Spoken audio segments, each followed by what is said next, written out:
शिष्या हो गईले दीवाना हो शिव चर्चा में आई के। शिष्या हो गईले दीवाना हो शिव चर्चा में आई के। शिष्या हो गईले दीवाना हो शिव चर्चा में आई के। शिव चर्चा में आई के। शिव चर्चा में आई के। शिव चर्चा में आई के।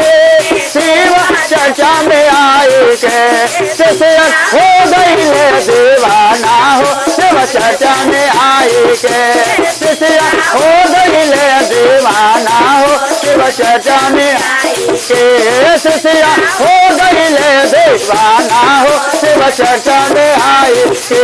शिष्या जय हो चर्चा में आई के। शिष्या हो गईले दीवाना हो शिव चर्चा में आई। 4 महीना रहे गरमी के दिनवा 4 महीना रहे रौदा धूपवा में अइलन हो शिव चर्चा में। रौदा धूपवा में अइलन हो शिव गुरु के चर्चा में। शिष्या हो गईले दीवाना हो शिव चर्चा में। शिष्या हो गईले दीवाना हो शिव चर्चा में आई। शिव चर्चा में आई के। शिव चर्चा में आई के। शिव चर्चा में आई के। शिष्या हो गईले दीवाना शिव चर्चा में आई के। शिष्या हो गईले दीवाना हो शिव चर्चा में। 4 महीना रहे गरमी के दिनवा 4 महीना रहे गरमी के दिनवा रौदा धूपवा में अइले शिव गुरु के चर्चा में। रौदा धूपवा में अइलन हो शिव गुरु के चर्चा में। शिष्या हो गईले दीवाना हो शिव चर्चा में आई के। शिष्या हो गईले दीवाना हो शिव चर्चा में आई। शिव चर्चा में आई के। शिव चर्चा में आई के। शिव चर्चा में आई जय जय के। शिष्या हो गईले दीवाना हो शिव चर्चा में आई के।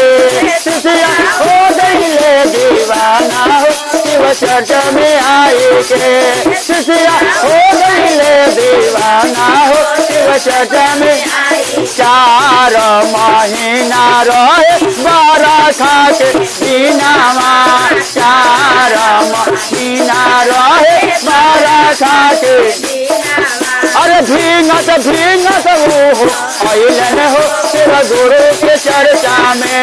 भींगत भींगत अइलन हो शिव गुरु के चर्चा में। भींगत भींगत अइलन हो शिव गुरु के चर्चा में। शिष्या हो गई शिव गुरु के चर्चा में। शिव गुरु के चर्चा में। शिव गुरु के चर्चा में। शिव गुरु के चर्चा में। शिष्या हो गईले दीवाना हो शिव गुरु के चर्चा में। हो गईले दीवाना हो शिव चर्चा में। ज्ञान हो गईले दीवाना शिव गुरु के चर्चा में। शिष्या ये दीवाना हो शिव गुरु के चर्चा। 4 महीना रहे जारा के दिनवा 4 महीना रहे जारा के। थर थर कांपत हो अइले हो शिव गुरु के चर्चा में। थर थर कांपत हो अइलन हो शिव गुरु के चर्चा में। कांपत अइलन हो शिव गुरु के चर्चा। शिष्यन हो गई दीवाना हो शिव गुरु के चर्चा में। शिष्यन दीवाना हो शिव गुरु के।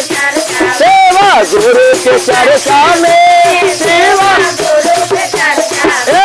सेवा गुरु के चर्चा में सेवा गुरु के चर्चा में शिष्य हो गईले दीवाना हो सेवा गुरु के चर्चा में शिष्य हो गईले दीवाना हो सेवा गुरु पहिला में दाया मानव दूसरा में चर्चा पहिला में दाया मानव दूसरा में अरे नाम शिवाय प्रणाम हो शिव गुरु के चर्चा में पारद नाम शिव प्रणाम हो शिव गुरु के चर्चा में पारद नाम शिव प्रणाम हो शिव गुरु के चर्चा में शिष्य हो गईले शिव गुरु के चर्चा में शिष्य हो गईले दीवाना हो शिव गुरु के चर्चा में शिष्य हो गईले दीवाना हो शिव गुरु के चर्चा में शिष्य हो गईले दीवाना हो शिव गुरु के चर्चा में शिष्य हो गईले दीवाना हो शिव गुरु के चर्चा में।